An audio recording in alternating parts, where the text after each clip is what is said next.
Tasty tales. இன்னைக்கு நம்ம சேனல்ல சுவையான கேரட் அல்வா செய்யறது அப்படின்னு தான் பார்க்க போறோம்.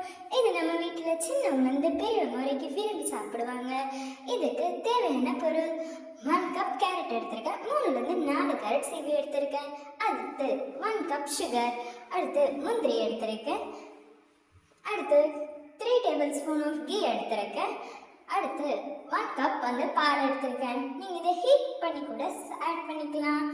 அவ்வளோதான். இதெல்லாம் தான் நம்மளோட தேவையான பொருட்கள். கேரட், 1 கப் சுகர், 1 கப் பால், அதுக்கப்புறம் 1 கப் ஆஃப் கீ, அதுக்கடுத்து வந்துட்டு முந்திரி பழம். இதெல்லாம் வச்சு நம்ம எப்படி சுவையான கேரட் அல்வா செய்கிறது அப்படின்னு பார்க்கலாம். அதுக்கு ஃபஸ்ட்டு ஸ்டவ்வை ஆன் பண்ணிக்கோங்க.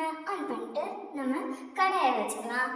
கடாய் கொஞ்சம் ஹீட் ஆனதையும் அதில் 3 டேபிள் ஸ்பூன் ஆஃப் கீ வந்துட்டு நீங்கள் ஆட் பண்ணிக்கலாம். கொஞ்சம் சூடானதும் அதில் முந்திரியும் நம்ம பாதாமையும் ஆட் பண்ணி அதை நல்லாவே ஃப்ரை பண்ணி எடுத்துக்கோங்க. இது கொஞ்சம் கலர் சேஞ்ச் ஆனதையும் அதை ஒரு பிளேட்டுக்கு நீங்கள் ட்ரான்ஸ்ஃபர் பண்ணிக்கோங்க. அடுத்து நம்ம 1 கப் வந்துட்டு துருவின கேரட் வந்துட்டு இதில் ஆட் பண்ணிக்கலாம். நான் வந்துட்டு 3 to 4 பெரிய கேரட்டை வந்து துருவி எடுத்திருக்கேன். அதை வந்துட்டு நம்ம கடாயில் ஆட் பண்ணிக்கிட்டு அதை நல்லாவே நீங்கள் வந்துட்டு ஃப்ரை பண்ணிக்கோங்க. நம்ம ஃப்ரை பண்ணதான் வந்துட்டு நம்மளுக்கு நல்ல ஒரு பதம் கிடைக்கும்.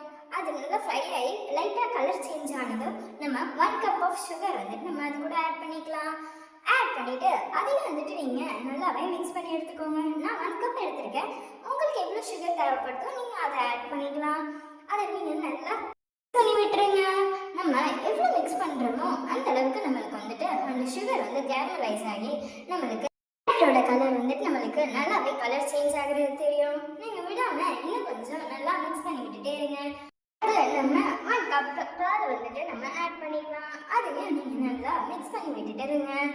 நம்ம பால் ஊற்றுறையும் இன்னும் கொஞ்சம் வந்துட்டு நம்மளுக்கு அந்த பால் வந்துட்டு வற்றி வர வரைக்கும் நல்லா மிக்ஸ் பண்ணிகிட்டே இருங்க.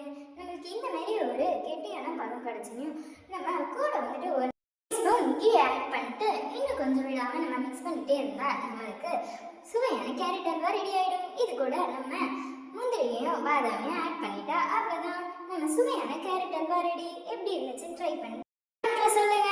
மறக்காம நம்ம சேனலை சப்ஸ்கிரைப் பண்ணுங்க, லைக் பண்ணுங்க, ஷேர் பண்ணுங்க.